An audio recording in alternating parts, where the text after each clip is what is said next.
guys? It is Schoolboy Lou back at it again with another video, and today's video is to talk about who is the best team in the NBA. We might make this a couple part video because we might even do playoffs and start breaking down my predictions on from right now how it's gonna look and make a chart basically, you know what I'm saying? We could do that, but until then we'll think about it and we'll start from right now what I think of who's the best team on each side. So let's start with in the rankings and let's go from there and I'll pick it out.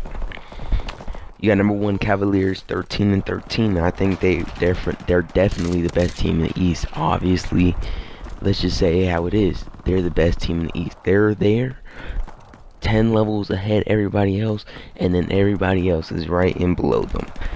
They're the best team. It's obvious. In the West, there can be some battles, but at the end of the day, it's pretty simple who's the best on each side, each conference, what it really is. But I think the West has the hardest, obviously.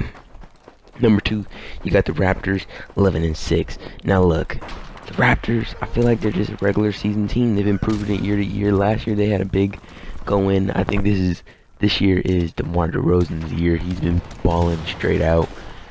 But I don't think it's gonna be enough because they need another piece, you know.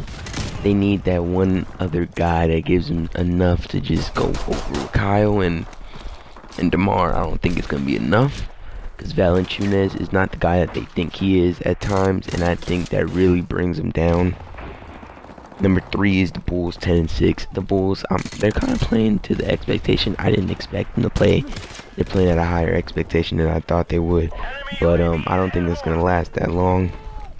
My Boston boys are 10-7 right now. I think we lost a few games that we probably shouldn't have lost, and we also lost some games because we had some early season injuries. But I think from here on out, if we could stay injured, we're definitely gonna be out there winning more games. The Hornets are 10-8. They started the season off really good. They're slowing down a little bit now, but Kemba Walker's been playing really good. They need to go and get some trades to put this team a little much over. Once they get a couple more pieces, they did some good moves the season before acquiring some good bench pieces in Nicholas Batum, and they had Jeremy Lamb, so I think that's working out. But they need to just go and get a couple more pieces because Kemba Walker needs that other guy with him. 10-8 Atlanta Hawks. The Dwight Howard trade, or not trade, but pick up in free agency is actually working out better than they expected. I think right now he's giving them the rebounds and the blocks that they need. Maybe a little bit more offense. For me, at least personally, I would want a little bit more. Paul Millsap is playing. Dennis Schroeder is working out. But I think they just need to add something else. They need something. They need that guy. And I don't think Paul Millsap or Dwight Howard or even Dennis Schroeder for that matter are going to be your star guy. I think Paul Millsap is a star guy, but he's more of a secondary star guy. And if they can get like a big time star, I think they could have something. Al Horford wasn't that guy really for them at all. He was more of just again a second best guy, just like right on Boston. I think he's our second guy, with Isaiah being our number 1. But we ourselves do need a number 1 in Boston. We need a guy that can just put us a superstar. That's why we went for Kevin Durant. 7 is gonna be the 8-8 Bucks. The 8-8 Bucks. I've said it. I thought last year and this year, for this matter, were gonna be the years that they went up. But I don't think it's really been. I don't know what's been going on ever since they lost Brandon Knight 2 years ago. I think it's just been running downhill. They lost Brandon Knight for somebody that they traded already back to the Bulls, and Michael Carter Williams, because that trade didn't really work out like they wanted it to, so they just traded him. But I think the Bucks, they need to just do something. The 9-9 Pacers. I honestly thought the Pacers were gonna do better this season. I made a video about it. I don't know if that video's on my channel anymore, but I thought they were really gonna be a big team, a big threat out here with some of their pieces in Miles Turner, Paul George, even Jeff Teague for that matter. I thought everybody, out with Jefferson on the bench, I thought they were gonna make some noise this year, but it hasn't really happened. And with Paul George injured now at this point, they're just going to be losing games, and I don't know if they're going to be able to make it to playoffs, but it's looking pretty close from how it is looking right now, at least. So yeah. Number 9 is gonna be the 9 and 10 Pistons. The 9 and 10 Pistons, man, I thought they were gonna do a little better as well. I thought they had pieces like Tobias Harris and that were gonna really go in. But obviously the injury with Reggie Jackson has really been showing lately, and I think once they get him back, I think they're gonna be on a groove. I think they can still make playoffs once they get Jackson back in the lineup and put Ish Smith on the bench. But yeah. Number 10, 8 and 9 Knicks. I already knew this was gonna happen, man. I knew everybody thought these Knicks were gonna turn up and just make some noise out there in the East, but it's not really happening right now. And Chris, they're actually putting up numbers. I think some of their players are putting up numbers, but I guess it's just the defense is atrocious.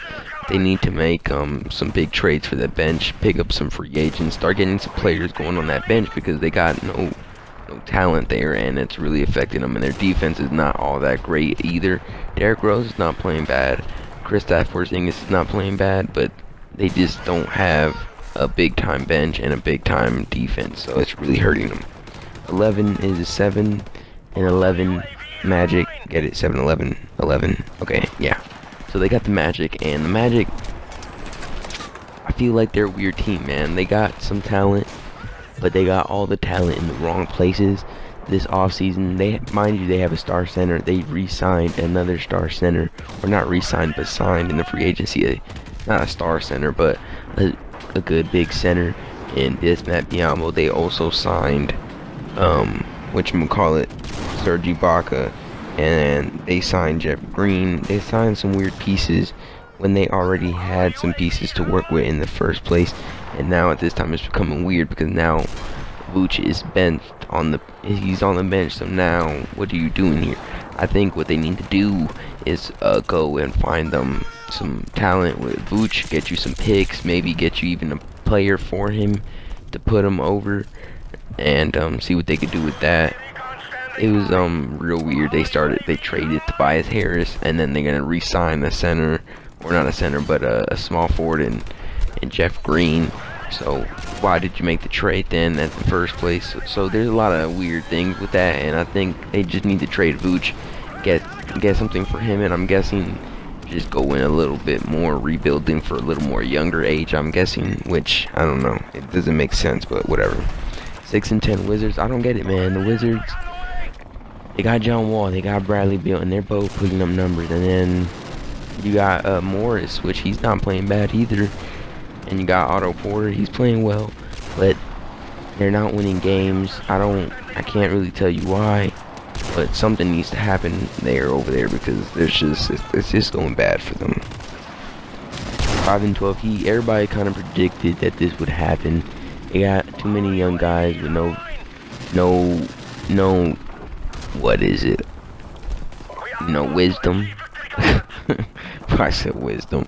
With no playing time expertise. They weren't ready to lose Wade already this season, and now that they lost Wade, it's been even worse. I think it was gonna be bad regardless, but it's just going downhill. So at this point, I think you should trade Dragic, trade him for some value, get you some stuff to build around Whiteside. Whiteside is a star player, but he's not ready, I guess, to own his own team yet. I don't think he's ready for that moment in his career.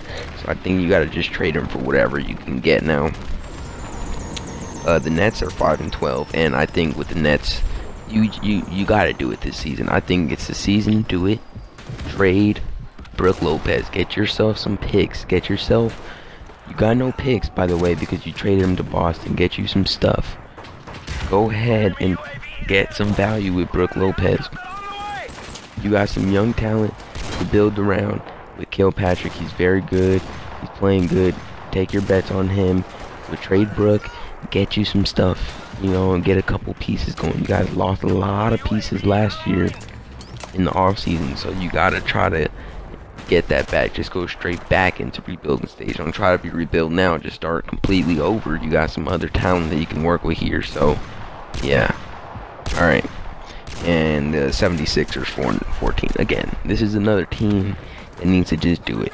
They need to go trade the players that they have right now, and because you got Nerlens, you got Okafor, and then you also got Ben Simmons.